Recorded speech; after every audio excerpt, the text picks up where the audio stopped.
ನಿಷಾದ ಕುಲದ ರಾಜನಾದ ಹಿರಣ್ಯ ಧನುಷನ ಮಗ ಏಕಲವ್ಯನು.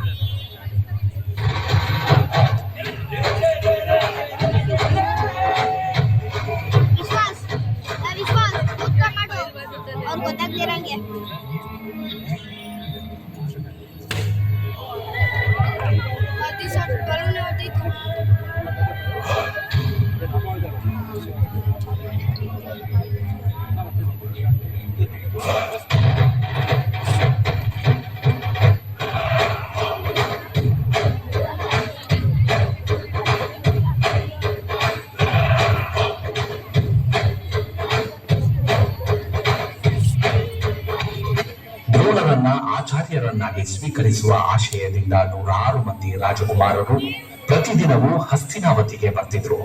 ಅವರಲ್ಲಿ ಏಕಲವ್ಯನು ಕೂಡ ಒಬ್ಬನಾಗಿದ್ದ. ಆದ್ರೆ ಅಂದು ವಿಷಾದ ರಾಜಕುಮಾರನನ್ನ ಶಿಷ್ಯನನ್ನಾಗಿ ಸ್ವೀಕರಿಸಲು ದ್ರೋಣರು ಒಪ್ಪಲಿಲ್ಲ.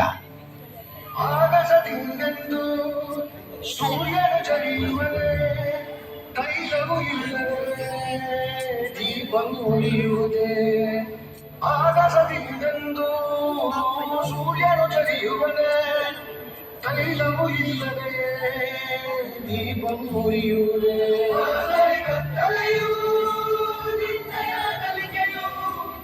ವಿಧಿಯ ಕ್ರೂರತೆಗೆ ಮನಗಳು ಒಡೆದಿರುವು.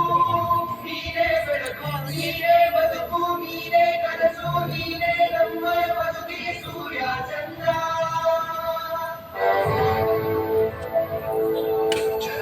ಜಯಕಾರ ಸ್ವಾಮಿ ನಮಗೆ ದಾರಿಯ ತೋರ.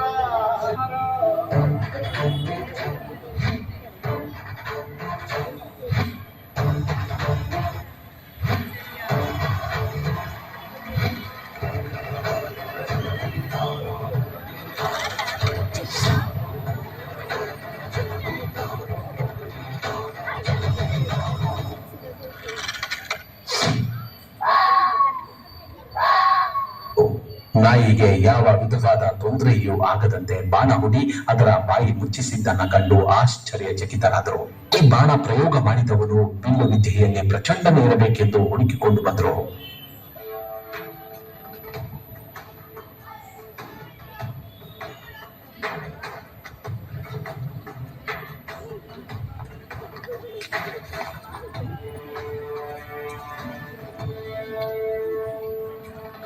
ಯಾರಿವನು ನಿನ್ನೆತ್ತಿಕೊಂಡವನು, ಯಾವ ತಾಯಿ ಹೆತ್ತಳೋ ಈ ನದಿಯಲ್ಲದ ನುಡಿಯನು. ಯಾರು ಕಂಡಿದ್ದಲ್ಲ, ಎಲ್ಲೂ ಕೇಳಿದ್ದಲ್ಲ, ಶಿವನಿಚ್ಛೆ ಏನೋ ತಾನೇ ನಡೆದ ಗಂಗೆಗೆ ಸುರಿದು ಹರಿವ ಧಾರೆಗೆ.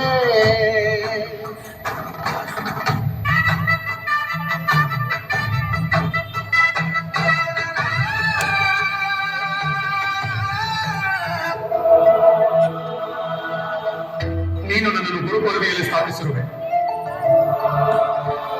ಈಗ ನಾನು ನಿನ್ನನ್ನು ಶಿಷ್ಯನನ್ನಾಗಿ ಸ್ವೀಕಾರ ಮಾಡಲೇಬೇಕು.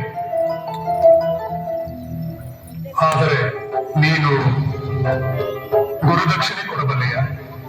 ಅವಶ್ಯ ಗುರುದೇವ. ನೀನು ನನಗೆ ಗುರುದಕ್ಷಿಣೆಯ ರೂಪದಲ್ಲಿ ನಿನ್ನ ಬಲಗೈ ಹೆಬ್ಬೆರಳನ್ನು ಕೊಡಬೇಕು. ಕೊಡಬಲ್ಲೆಯ?